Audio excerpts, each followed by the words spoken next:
정보와 이슈를 알기 쉽게 풀어드립니다. 대한민국 경제 고수와 함께 투자의 맥을 짚는 KBS 1라디오 경제쇼. 진행의 성기영 아나운서입니다.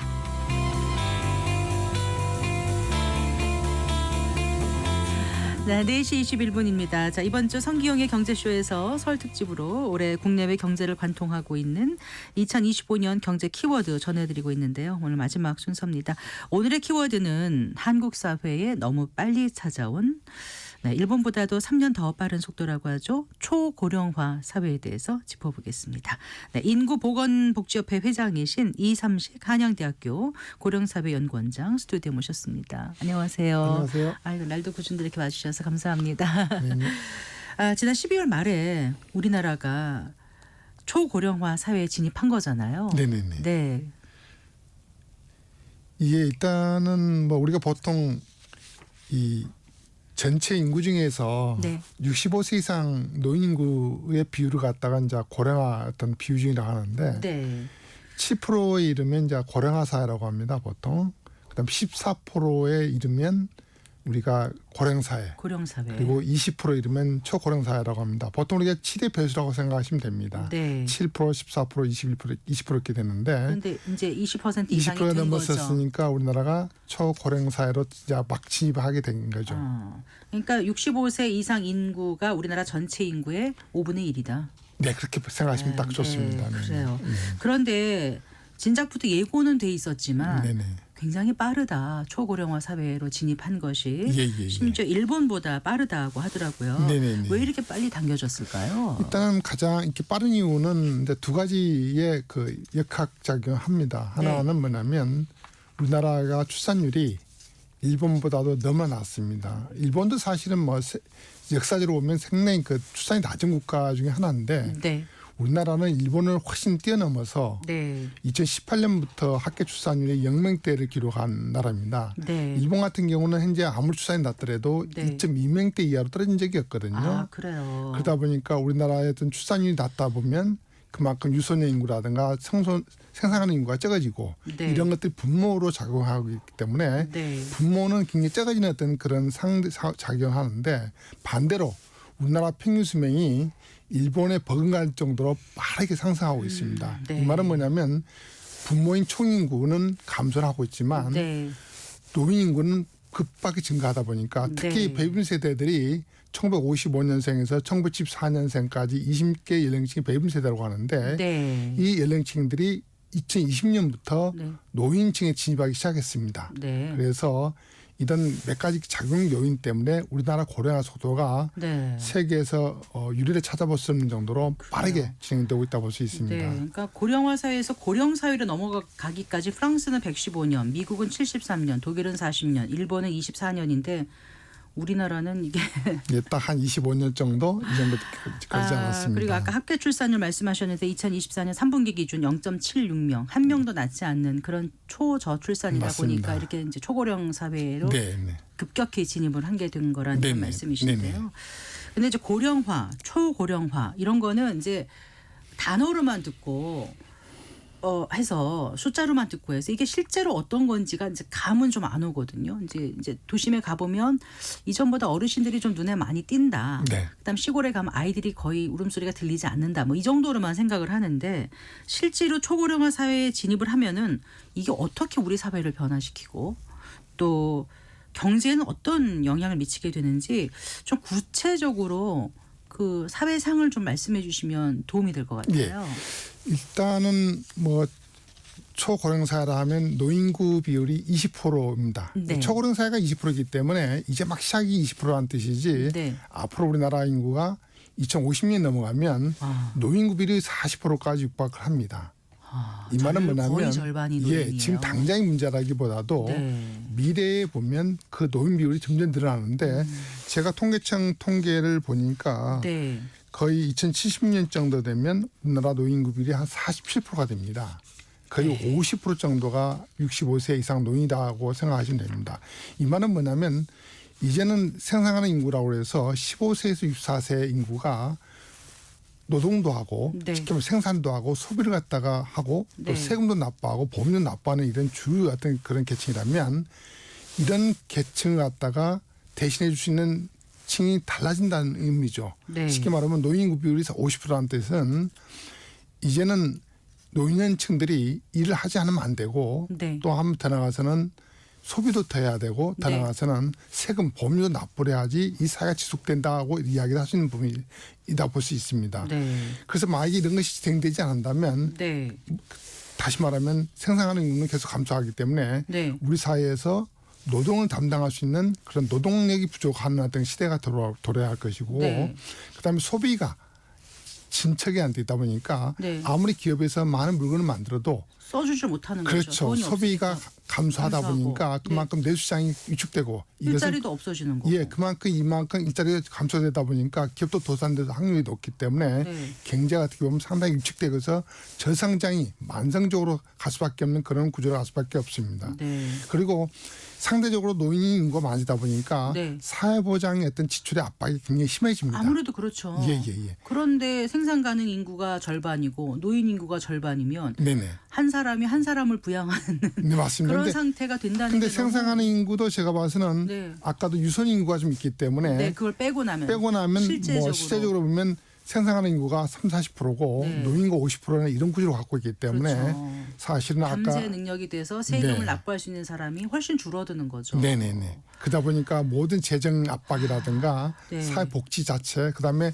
모든 개인의 삶의 질이 굉장히 저하되는 이런 심각한 문제가 그러고 보면 올 수밖에 지금까지는 없습니다. 참 괜찮았던 것 같은데 네네. 앞으로 제가 이제 한 20년 후에 노인 저도 이제 65세 기준이면은 얼마 있으면 노인 되는 거 아니에요? 네네. 자, 이게 기준 좀 바뀌었으면 좋겠는데 어쨌든 그렇게 되면 제가 살 미래가 지금 하면 전혀 딴판의 어떤 세상이 될 거란 생각이 들고 좀 두렵기도 하고 이렇거든요. 맞습니다. 그래서 네네.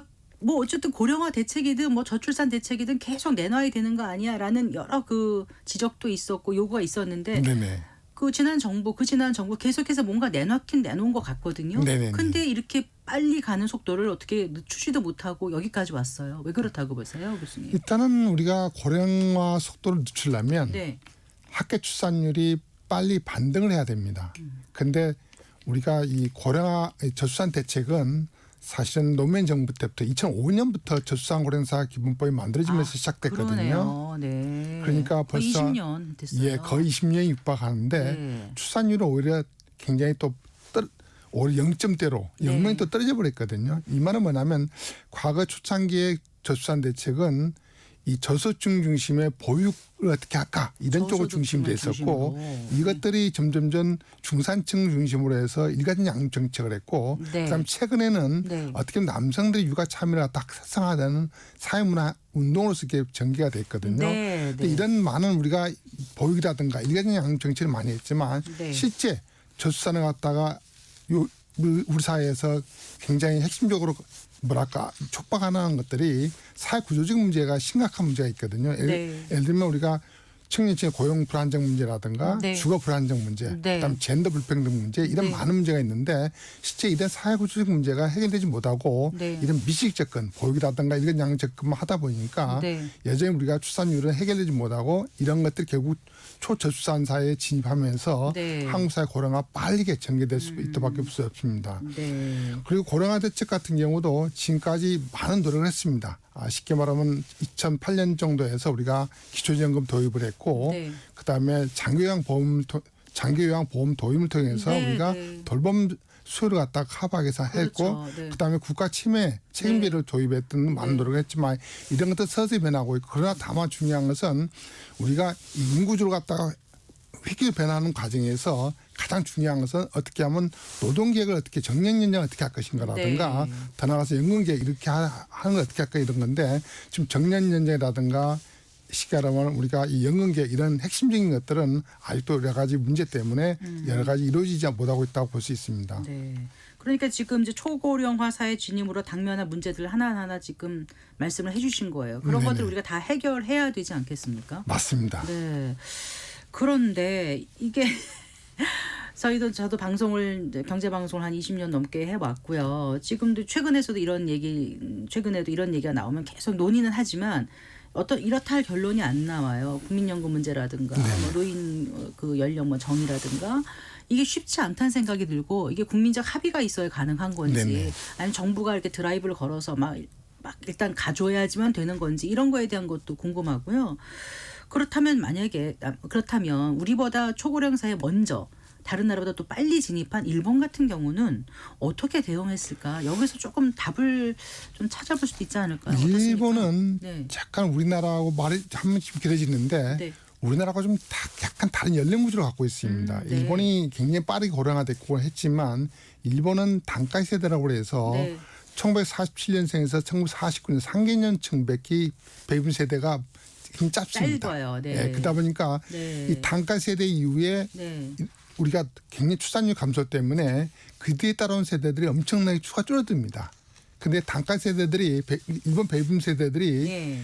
2005년 6년층 정도 돼서 노동시장에서 은퇴를 합니다. 네. 그러면서 노동력 부족이 그때 그렇죠. 발생했었죠. 이 상계년층이 빠져나가면서 네. 그 뒤에 따라오는 세대들이 너무나 수가 적기 때문에 이 베이비 세대들의 어떤 그런 숙련된 노동력을 갖다 그대로 개선하는 데 문제 생깁니다. 네, 네. 그러다 보니까 결국은 이런 노동력 부족 자체가 굉장히 심각하게 압박되고 이런 문제 노동절벽이 때문에 생겨서 예. 고령자 고용 연장을 위한 논의가 예, 더 빨리 고령자 고용 있죠. 연재라든가 정년 연재라든가 연계획 이런 것들이 굉장히 빠르게 이루어지다 볼 수 있습니다. 근데 그래서 우리는 조금 다른 거잖아요. 우리나라는 약간 다릅니다. 우리나라는 베이비 세대들이 1955년에서 14년까지 20개령층인데 네. 우리나라는 약간 서구 사회와나 일본과 다르게 앞에 10개령층들이 좀 더 적고 뒤에 1965년생에서 1914년생까지 뒤에 따라오는 2차 베이비 세대들이 네. 더 인구가 많습니다. 그러다 보니까 2차 베이비 세대 1955년생에서 1963년생들이 은퇴를 하더라도 네. 노동시장에 큰 충격을 주지 않습니다. 네. 노동 부족이 발생하지 않다 보니까 예. 여전히 일자리의 어떤 부족 문제 때문에 여러 가지 노동시장에서 합의를 이루어지는 문제가 없습니다. 그러다 보니까 결과적으로서 노동시장의 계약, 특히 정년장의 계획에 대해서 많이 논의가 되고 있지만 네. 노동시장의 노동력 부족이 심각하게 일어나지 않다 보니까 그만큼 절박감이라든가 또 사회적으로 또는 합의라든가 이런 것들이 빨리 이루어지지 못하는 것도 있을 수 있습니다. 그러니까 인구 구조가 조금 다르기 때문에 예. 더 접근이 어렵다고 더 느껴지네요. 교수님 맞습니다. 말씀 그래서 들어보니까. 결과적으로 봐서는 네. 2차 배분 세대들이 정년을 하고 해서 은퇴를 하는 2030년대 중반에 가면 네. 공적 노동력 부족이 심각되는데 본격적으로. 이때는 아마 우리가 너무 늦게지만 아마 정년이 아마 급살스럽게 근무살타면서 이룰 수 있을 가능성이 있습니다. 네. 어쨌거나 너무 그때 가서 하는 것보다 지금부터 준비를 해야 예, 지금 되잖아요. 준비해야 되죠. 네. 그러면 정년 연장은 어떻게 해야 된다고 보세요, 교수님? 또 정년 노인 연령에 대한 그 노인분들 지금 현재 65세 이상이신 분들한테 여쭤보면 난 노인이 아니다. 네네. 심지어 한 75세는 돼야 노인이다 이렇게 생각하는 의식 변화도 많이 있는데 이게 이제 그 노인 기준을 바꾸면은 이게 사회적 보장과도 관련이 있고 또 정년 연장 논의도 또 소득 크레바스 이런 문제도 있고 여러 가지가 지금 얽혀 있어가지고 굉장히 어렵다는 생각이 들거든요. 이 맞습니다. 네. 저는 개인적으로 사실은 이제 2013년부터 네. 노인 연령 기준에 대해서 상향 조정하겠다는 많은 이야기가 나왔습니다. 정부 쪽에서 먼저 나왔지만 네. 지금 한 12년 동안에 걸쳐서 아무 합의라든가 조정이 이루어지지 못했습니다. 이 말은 뭐냐면 노인 연령 기준이라는 것은 굉장히 상징적인 겁니다. 네. 어느 나라도 국가가 나서서 노인 연령 기준을 정하지는 않습니다. 네. 우리는 오히려 노인 연령 기준은 상징적으로 그냥 우리가 10세든 15세든 상향 조정하는 것이 맞고 네. 다만 제도적인 것은 네. 그 제도에 맞게 우리가 설계하면 됩니다. 그래서 네. 정년연장이라든가 영수행 연령이라든가 이런 많은 것들은 그 제도 내에서 여러 가지 노동 수급이라든가 또 연금의 사회보장성 문제라든가 이런 걸 다루면서 빠르게 우리가 촉진하면 되는 거라고 볼 수 있습니다. 예, 그런데 그게 이렇게 말씀하시는 것처럼 좀 간단하지 않은 문제라서요. 맞습니다. 네. 당장 내가 그 연령에 속해 있는데 이제 그게 연령 기준이 바뀌면서 혜택을 입는 사람과 불이익을 받는 사람이 분명히 이제 갈라질 테고 그러다 보면은 이게 합의가 좀 어렵겠다는 생각이 들고 연금 개혁은 굉장히 중요한 문제인데 네네. 네, 그 문제에 대해서는 교수님 어떻게 보세요? 연금 계획은 우리가 빨리 서두르면 좋죠. 왜냐하면 연계획은 우리가 자꾸 늦추면 늦을 수 있도록 그만큼 이제 연금의 재정 가능성에 대해서 불확실성이 가지고 있기 때문에 네. 세대 간의 불안감도 굉장히 증폭이 됩니다. 그래서 이런 것들이 많이 연금계획이 계속 늦춰진다면 결국 후세대들이 많은 피해를 있기 때문에 연금계획은 지금 현재 여러 가지 형태로 논의가 되고 있지만 그래서 사회적 합의를 통해서 연금 계획안을 가지고 이것을 빨리 계획을 해야지 후세대에서 미치는 영향을 갖다 극소화될 수 있다 볼 수 있습니다. 네. 혹시나요. 사실 너무 시간이 짧아서 다 네. 지금 여쭤보기도 좀 어렵습니다만은 이제 그 우리나라 그 초고령화 사회 뭐 또 인구 위기 뭐 베이비붐 세대 딜레마 여러 가지 칼럼도 쓰시고 여러 군데서 말씀을 많이 하시는 걸로 알고 있거든요. 하시는 일이 인구보건 또 복지협회장이시다 보니까 그 초고령화 사회가 장수는 축복인 줄 알았는데 네. 이게 이렇게 위기나 마치 재앙처럼 다가오면 안 되잖아요. 맞습니다. 혹시라도 이 초고령화 사회라는 게 우리한테 어떤 기회라든가 좀 좋은 그림은 없는 건가요, 교수님?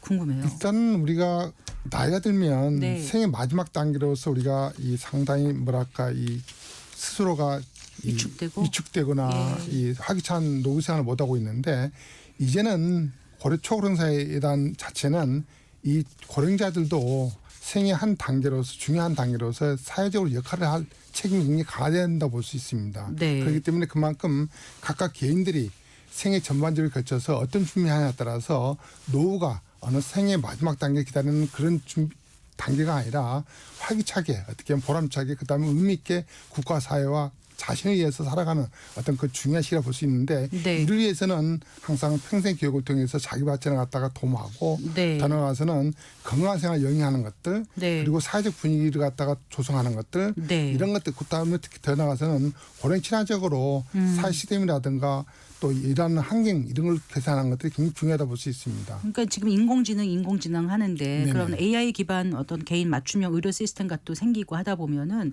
그 신체적인 지금 물리적인 제한을 극복할 수 있는 그런 때도 올 수 있을 것 같고 맞습니다. 기존의 생산 가능 연령이라고 했던 64세가 아니라 그 뒤에까지도 한참 일할 수 있는 그런 분들도 많이 생겨날 거라는 그런 또 좋은 전망도 해보게 되거든요. 예, 우리가 평균 수명이 굉장히 길어지고 있는데 우리가 네. 걱정은 건강 수명이 그만 따르지 못하는 게 있거든요. 근데 네. 앞으로 우리 미래에는 의료가 상당히 발전하기 때문에 거의 건강 수명하고 평균 수명이 거의 같이 갈 여지가 많습니다. 네. 이 말은 뭐냐면 자기가 어느 정도 준비를 하고 건강한 생활을 유지한다면 우리가 이 고령사회에서는 일자리가 많기 때문에 네. 자기 역할을 충분히 할 수 있다 이렇게 볼 수 있겠고 특히 네. 우리가 AI라든가 첨단 기술의 발전에 따라서 우리가 정신이라든가 이 지식만 충분히 따라갈 수 있다면 네. 자기가 어떤 신체적 결함이라든가 문제를 갖다 극복하면서 자신의 역할을 충분히 할 수 있는 그런 기회가 올 수 있다고 볼 수 있습니다. 한때는 연장자로서 노인이 굉장히 사회에서 존중받았던 그런 네네. 사회가 있었는데 지금은 좀 뭐라 그럴까요? 경제적, 신체적 부담이 가중되다 보니까 지위가 또 약화되고 있고 네네. 뭐 이렇게 좀 부정적으로 보는 그 사회적 인식도 많은데 그 인식의 개선도 필요할 것 같고요. 누구나 다 노인이 되지 않겠습니까? 맞습니다. 네, 그래서 그런 어떤 개인들이 가지는 어떤 인식 변화도 필요할 것 같고 네네. 또 국가가 해주는 것도 또 한계가 있으니까 나는 어떻게 대응하면 좋을지 연구를 많이 해주셨으니까요. 끝으로 좀 제언을 해주신다면은요. 예, 일단은 자기 존중감이 가장 중요하다 볼 수 있습니다. 자기 존중감. 예, 네. 나이가 들어서 우리가 자기를 갖다 서로 패배주의 의식이라든가 어떤 생의 마지막 단계로서 자기의 역할을 갖다가 위축시킨다는 자체는 이제 고령사에서는 그 자체가 큰 문제가 될 수 있습니다. 자신에 의해서라든가 가족 사회를 위해서. 그래서 결과적으로 봐서는 평생 교육을 통해서 자기 발전을 더 증폭시키는 것들. 네. 더 나아가서는 자기의 어떤 존중감을 통해서 자기 역할을 찾아가는 것들. 이런 네. 것들이 굉장히 중요하다 볼 수 있습니다. 네.